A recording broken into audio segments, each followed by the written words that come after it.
नमस्कार दोस्तों। आज मैं बात करने वाला हूँ बारमूडा ट्रायंगल के बारे में। साल 1945 5 दिसंबर को दोपहर के 2:10 यूएस नेवी के 5 टॉर्पीडो बम्बर विमान फ्लोरिडा से टेकअप करते हैं। इस उड़ान को कहा जाता है फ्लाइट 19। अपना एक 3 घंटे का रूटीन ट्रेनिंग के लिए ये एक रेगुलर मिशन कंडक्ट करने के लिए उड़ान भर रहे थे। फ्लाइट में 14 क्रू मेंबर थे जिन्हें लीड किया जा रहा था एक फ़्लाइट लीडर के द्वारा, जो कि बहुत ही एक्सपीरियंस पायलट थे एंड वार वेटरन भी थे। पांचों प्लेन उड़ान भरने के बाद ईस्ट के तरफ फ्लाई करते हैं फ्लोरिडा से। सब कुछ नॉर्मल चल रहा था एंड मौसम भी काफ़ी साफ था, लेकिन उड़ान भरने के 2 घंटे बाद इनके स्क्वाड्रन लीडर रिपोर्ट करते हैं कि अचानक से इनके कंपास में प्रॉब्लम आ रही है। इनके कंपास काम करना बंद कर देते हैं। ये अपना बैकअप कंपास निकालते हैं, लेकिन बैकअप कंपास भी फेल हो जाता है। पता नहीं चल रहा था इनके पोजीशन कहाँ है। बाकी प्लेन से पूछते हैं, लेकिन इनके कंपास भी माल फंक्शन करने लग जाता है। स्क्वाड्रन लीडर का नाम थे lieutenant Charles Carroll Taylor. Radio through Taylor का कुछ इस तरीका का मैसेज मिला। Both my compasses are out and I'm trying to find Fort Lauderdale, Florida. I'm over land but it's broken. I'm sure I'm in the Keys but I don't know how far down and I don't know how to get to Fort Lauderdale. मौसम धीरे धीरे बिगड़ते जा रहा है। शाम को 4:56 Taylor को लगता है उनके विमान अभी एक्चुअली में गल्फ ऑफ मेक्सिको के ऊपर पहुंच चुकी है, इसीलिए अब उन्हें ईस्ट की तरफ फ्लाई करना चाहिए वापस फ्लोरिडा जाने के लिए। इसीलिए अपने सारे फ़्लाइट को कमांड देते हैं कि ईस्ट के डायरेक्शन में फ़्लाई किया जाए, लेकिन कुछ क्रू को लगता था कि वो ईस्ट की तरफ फ्लाई कर रहा था, अभी फ्लोरिडा पहुंचने के लिए उन्हें वेस्ट की तरफ फ्लाई करना चाहिए। इस ऑर्डर के एकदम बाद उनमें से एक प्लेन से रेडियो ट्रांसमिशन सुनने को मिलता है। Damn it, if we could just fly west, we would get home. Head west, damn it. यानी बाकी क्रू मेंबर को लगा उन्हें वेस्ट में फ्लाई करना चाहिए वापस घर लौटने के लिए, लेकिन मौसम बिगड़ते जाता है, सूरज ढल जाता है और अंधेरा हो जाता है। इस वक्त माना जाता है कि प्लेन फ्लोरिडा के 370 किलोमीटर ईस्ट में थे। शाम को 7:04 पर टेलर की तरफ से आखिरी रेडियो ट्रांसमिशन मिलता है। All planes close up tight. We'll have to ditch unless landfall. We all go down together. और इसके बाद पांचों के पांचों प्लेन हमेशा के लिए गायब हो जाता है। आज के दिन तक इस प्लेन के बारे में हम नहीं जानते हैं कि ये प्लेन कहाँ पर है और इनके साथ क्या हुआ है। फ्लाइट 19 के गायब होने के बाद एक search and rescue mariner aircraft take up करते हैं 13 लोगों के क्रू मेंबर के साथ। इनका मिशन था फ्लाइट 19 को ढूंढना। ये ढूंढने निकलते हैं और ये भी गायब हो जाता है। पहले फ्लाइट 19 का 14 लोग गायब होते हैं, अब मैरिनर रेस्क्यू के 13 लोग गायब होते हैं। टोटल 27 लोग गायब हो जाते हैं।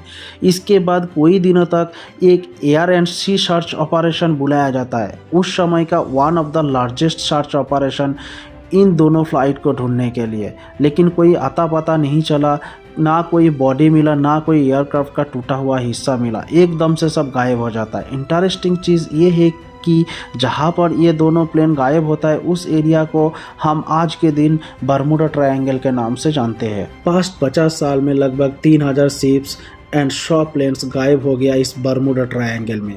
ये एक ऐसा एरिया है जो अमेरिका में फ्लोरिडा से लेकर पुएर्टो रिको तक और ऊपर बरमूडा देश तक एक ट्रायंगल सा एरिया बन जाता है। लगभग 5 लाख स्क्वायर माइल से भी ज़्यादा एरिया है ये, जहाँ पर ये लाई करता है। बरमूडा ट्रायंगल के किस्से 500 साल से भी पुराना माना जाता है।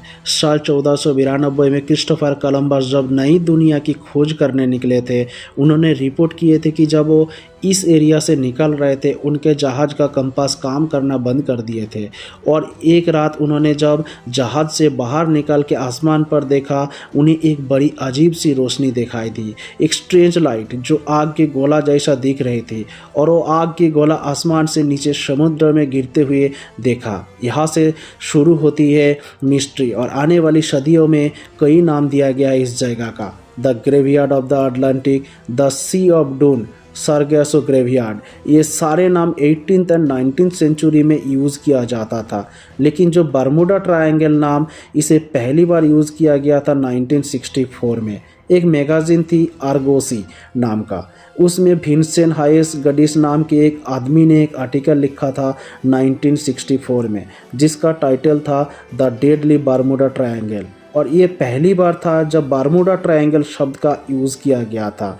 इन्होंने इसमें लिखा था कोई डिसअपियरेंस घटनाएं जो यहाँ पे हुआ था और उन्हें समराइज करके लिंक करने की कोशिश की थी, जो कुछ तो है इस समुद्री की इस एरिया में जो बहुत ही अजीब है, जिनके वजह से बहुत सारे विमान और समुद्री जहाज यहाँ पे गायब हो जाता है। हालांकि उस आर्टिकल में कोई एक्सप्लेन नहीं था कि ऐसा क्यों होता है, लेकिन इस आर्टिकल की वजह से उस ज़माना में बर्मुडा ट्रायंगल की मिस्ट्री सबसे बड़ी मिस्ट्री बन गई थी।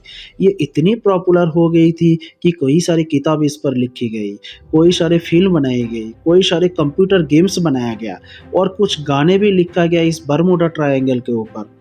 एक और भयानक इंसिडेंट हुआ था साल 1918 में इस बर्मुडा ट्रायंगल पे यूएसएस साइक्लोप्स जहाज को लेकर।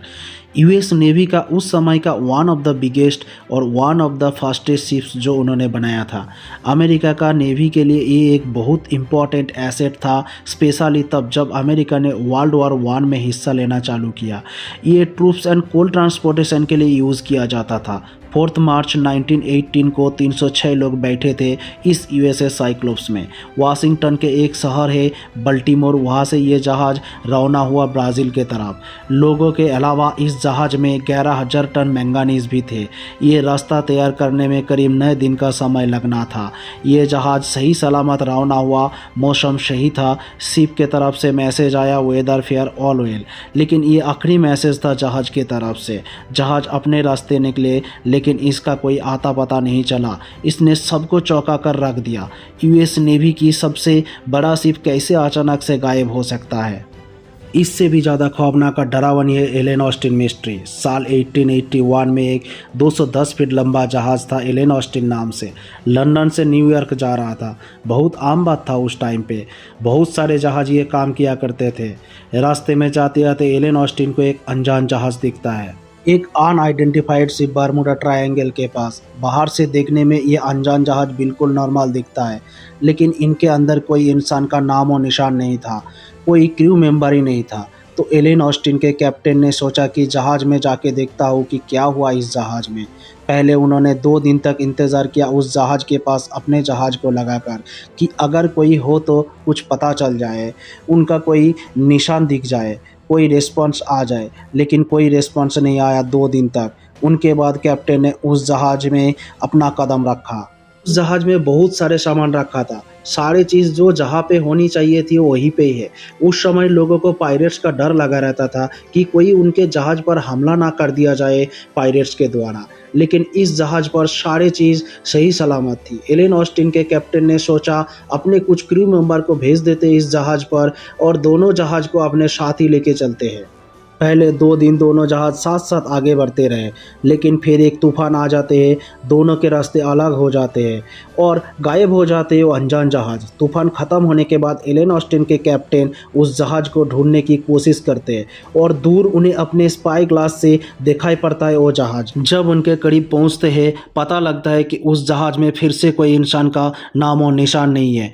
जो कुछ क्रू मेंबर को उन्होंने भेजा था उस जहाज़ पे, वो सब अचानक से गायब हो गया। कहाँ गए, क्या हुआ उनके साथ, किसी को पता नहीं चला, लेकिन जहाज ऐसे की ऐसे ही सही सलामत है। कहा जाता है कि एलेन ऑस्टिन के कैप्टन ने दोबारा कोशिश की थी उस जहाज को अपने साथ लेकर चलने की, कुछ और क्रू मेंबर को भेजा उस जहाज को चलाने के लिए, लेकिन फिर से एक नया तूफान आया। 2-3 दिन बाद वही कहानी रिपीट हुआ।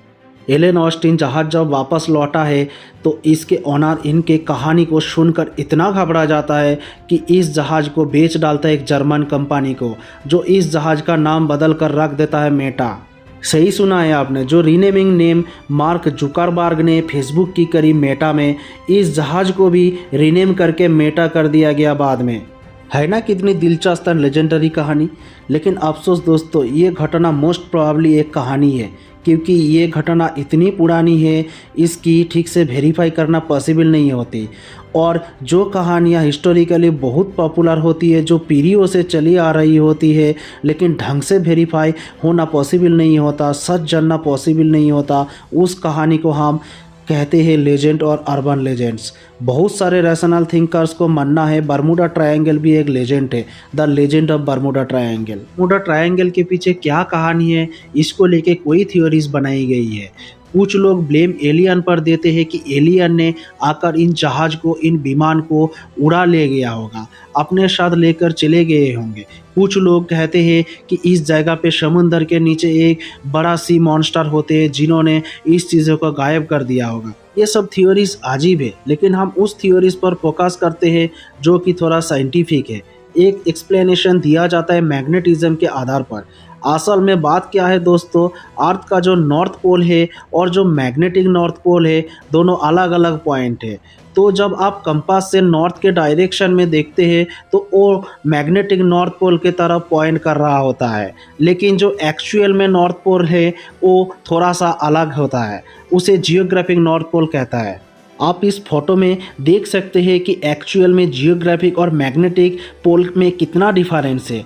तो जो लोग कंपास का यूज़ करते हुए आ रहा है वो इन चीज़ों को अकाउंट में लेते हैं, लेकिन अर्थ का कुछ एरिया है जहां आप कंपास का यूज़ करें तो magnetic north pole and geographic north pole exact same जगह पे देखने को मिलेगा। ऐसे ही जगह जहां पर ऐसा होता है उसे कहा जाता है एगोनिक लाइन्स। ऐसे ये एगोनिक लाइन्स टाइम के साथ साथ बदलती रहती है, लेकिन ये पिछले 200-300 सालों में 0 डिग्री की जो लाइन है वो बर्मुडा ट्रायंगल के एरिया के आसपास ही रही है या अंदर रही है। इससे कन्फ्यूज़न पैदा होता है बेसिकली। दूसरा खास बात है ये कि जो बर्मुडा ट्रायंगल की एरिया है ये बहुत सैलो एरिया है। अगर आप इस सैलो एरिया सैटेलाइट से देखेंगे तो आपको देखेगा कि ये जो बहामास है, यहाँ पर कैरिबियन आइलैंड है, इसके आसपास ये कितना टर्किश कलर का दिखने लग रहा है, बहुत लंबे एरिया में फैला हुआ है। ये ऐसा समंदर की एरिया है जहाँ पर पानी गहरा नहीं होता है ज़्यादा। आप देख सकते हो जो गहरा समंदर है उसका आसपास पानी डार्क ब्लू कलर का देखने लग रहा है, और ये एरिया अलग से स्टैंड आउट करता है जब सैटेलाइट से देखते हो। तो इसके वजह से कहते थे कि पुराना टाइम में कोई जहाज़ जो यहाँ पर आते थे वो अटक जाते थे इस सैलो वाटर के वजह से। हिडन सोल्स अगर कुछ ऐसा पॉइंट्स होते थे समंदर के नीचे जहाँ पर मिट्टी थोड़ी ज़्यादा उभर कर आ रही होती थी तो वो बाहर से दिखते नहीं थे। जहाज़ जब उनके अंदर चल के जाते तो वो बिल्कुल वहाँ पर अटक जाते। तीसरी खास बात ये है कि इस एरिया में हैरिकेन्स की मात्रा वन ऑफ द हाईएस्ट है दुनिया में। अगर आप देखोगे दुनिया में कौन सी देश में सबसे ज़्यादा हैरिकेन्स देखने को मिलता है तो नंबर 1 पे चाइना, उसके बाद आता है यूएसए, देन क्यूबा इस एरिया में लाई करते हैं। एंड यूएसए में हैरिकेन सबसे ज़्यादा कौन सी स्टेट में आते हैं वो है फ्लोरिडा, जो इसी एरिया में ही आते हैं। तो हैरिकेन्स एंड वाटर स्प्राउट ज़्यादा फ्रीक्वेंसी से आते हैं इस एरिया में। चौथी एक्सप्लेनेशन दिया जाता है मीथेन हाइड्रेट्स को लेकर। कुछ ऐसा एरिया है समुद्र के ऊपर जहां पर बड़ी फील्ड्स पाया जाता है मीथेन हाइड्रेट्स की। ऑस्ट्रेलिया में साइंटिस्टों ने कुछ लेबोरेटरी एक्सपेरिमेंट कंडक्ट किए थे। उन्होंने दिखाया कि जब मीथेन की बबल्स होती है पानी में एक मात्रा से ज़्यादा तो पानी की डेंसिटी कम हो जाती है, और जो बॉयंसी होती है एक जहाज़ की वो मेंटेन नहीं हो पाएगी तो जहाज़ पानी के अंदर डूब जाएगा। वही लॉजिक हो गया ऐसा, जब नमक ज़्यादा होता है पानी में तो पानी का डेंसिटी ज़्यादा हो जाती है तो फ्लोट करना चीज़ों के लिए आसान हो जाता है। जैसे कि डेड सी में एक आम इंसान जो समुद्र में डूब जाता है वो फ्लोट करता रहता है क्योंकि डेड सी में पानी का डेंसिटी ज़्यादा है। ये चीज़ रिवर्स में हो रही है यहाँ पर अगर मीथेन पानी पर मौजूद है तो। ये हाइपोथेसिस किया गया है कि आगे मीथेन की इरप्शन होती है पानी के अंदर जिसे मड वोल्केनोज कहा जाता है। पानी के अंदर वोल्केन्स फाटते हैं तो मीथेन बाहर आते हैं उनसे, जिसके वजह से अचानक से अगर ये शिप के नीचे हुआ तो अचानक से वो शिप पानी के अंदर डूब जाते हैं बिना किसी वारंटी के और पता भी नहीं चल पाएगी। ये सब बहुत ही इंटरेस्टिंग एक्सप्लेनेशन है, लेकिन एक्चुअली में जितनी भी डिसअपीयरेंसेस हुई है बर्मुडा ट्रायंगल को लेकर कोई भी डायरेक्ट एविडेंस नहीं मिला है कि कोई भी एग्जैक्ट घटना इस मीथेन वाली चीज़ की वजह से हुई है। ये बस साइंटिफिक चीज़ है जो एग्जिस्ट करती है, होती है, लेकिन एक्चुअली में इनकी वजह से कोई जहाज़ गायब हुई है वो इनकी कोई प्रूफ नहीं है। पांचवी एक्सप्लेनेशन सबसे इम्पॉर्टेंट एक्सप्लेनेशन है क्योंकि ये ह्यूमन साइकोलॉजी से रिलेटेड है। इसे नाम दिया जाता है बर्डरमैनहोफ इफेक्ट या फिर द फ्रीक्वेंसी इल्यूशन। ये एक साइकोलॉजिकल इफ़ेक्ट है कि जब हम चीज़ों को ज़्यादा नोटिस करने लगते हैं तो हमें वो चीज़ अपने आसपास ज़्यादा दिखने लगती है। ये बात बर्मुडा ट्रायंगल के बारे में भी कहा जाती है। ये बात सही है कि कुछ बड़े बड़े विमान और जहाज़ गायब हुई है ये बर्मुडा ट्रायंगल के अंदर, लेकिन अपने नोटिस करने की कोशिश करी तो दुनिया भर के कोई एरियाज़ में, कोई समंदर में ऐसा ही जहाज़ और विमान गायब होते हुए मिले हैं जहां पर बर्मुडा ट्रायंगल नहीं मौजूद था। इसका एक बड़ा रिसेंट इंसिडेंट है मलेशियन एयरलाइंस की फ़्लाइट। वो तो बर्मुडा ट्रायंगल में गायब नहीं हुई, क्योंकि असल में बात ये है लोगों ने जब बर्मुडा ट्रायंगल के मिस्ट्री के बारे में सुना तो जो भी डिसअपियरेंसेस हुई है, जो भी ऐसा घटनाएं हुई है, लोगों ने तब ज़्यादा ध्यान देना शुरू कर दिया उन घटनाएं पर जो बर्मुडा ट्रायंगल में हो रही थी, और जो बर्मुडा ट्रायंगल के बाहर ऐसे घटनाएं हो रही थी उन पर ज़्यादा ध्यान नहीं दिया लोगों ने। जर्नलिस्ट लैरी क्यूस, जिन्होंने किताब लिखी the Bermuda triangle mystery solve, वो भी इसी सॉल्यूशन पर निकल के आए। उन्होंने कहा शुरुआत में कोई ऐसा घटनाएं थे जो एक्चुअली में हुई थी, लेकिन टाइम के साथ साथ जब बर्मुडा ट्रायंगल के मिस्ट्री और बड़ी मिस्ट्री बनती गई तो कुछ लोगों ने अपनी कहानियां क्रिएट करना शुरू कर दी। एलेन ऑस्टिन के जो कहानी बताई उसे ऐसे एक कहानी बताया जाती है। अमेरिका की national oceanic and atmospheric administration का कहना है कि इसका कोई सबूत नहीं है कि जो जहाज और विमान बर्मुडा ट्रायंगल में जाकर गायब हुई है, जो मिस्टीरियस डिसअपियरेंसेस जो हमें बर्मुडा ट्रायंगल में देखने को मिलता है वो ज़्यादा फ्रीक्वेंसी से होती हो बर्मुडा ट्रायंगल में, बल्कि किसी समुद्र के एरिया के कंपैरिजन में। ऐसा कुछ भी नहीं है। उतनी ही मिस्ट्री डिसअपियरेंसेस हमें बाकी समुंदर की एरिया में भी देखने को मिलती है। यूनाइटेड स्टेट्स कोस्ट गार्ड का तो ये तक कहना है कि the coast guard does not recognise the existence of so called Bermuda triangle as a geographic area of specific hazard to ships और प्लेन्स। यानी यूएस का कोस्ट गार्ड इसे रिकॉग्नाइज भी नहीं करते हैं कि ये कोई हानिकारक एरिया है बर्मुडा ट्रायंगल। इन्होंने कहा है कि the fact that the area with in the Bermuda triangle is heavily trafficked could account for some of the mystery। ये जो बर्मुडा ट्रायंगल का एरिया है यहाँ से बहुत ज़्यादा ट्रैफिक गुजरता है जहाज़ का, एरोप्लेन का, इसीलिए चांसेस थोड़ी बढ़ जाता है ऐसा घटनाएं होने का। Pair that with the fact that the Bermuda Triangle is often swept by hurricanes and the presence of the Gulf Stream, it is not hard to see why ship might occasionally sink there।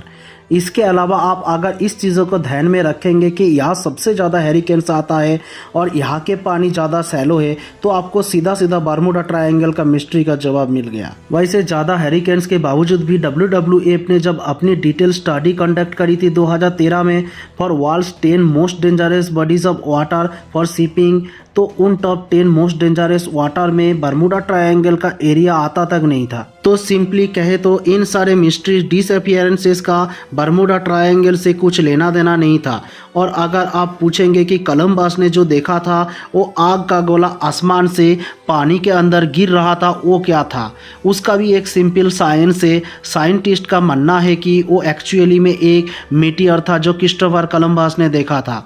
उम्मीद करता हूँ video आपको informative लगा। दोस्तों ऐसे और video बनाने के लिए मेरा चैनल को सब्सक्राइब और लाइक कर दीजिए। धन्यवाद।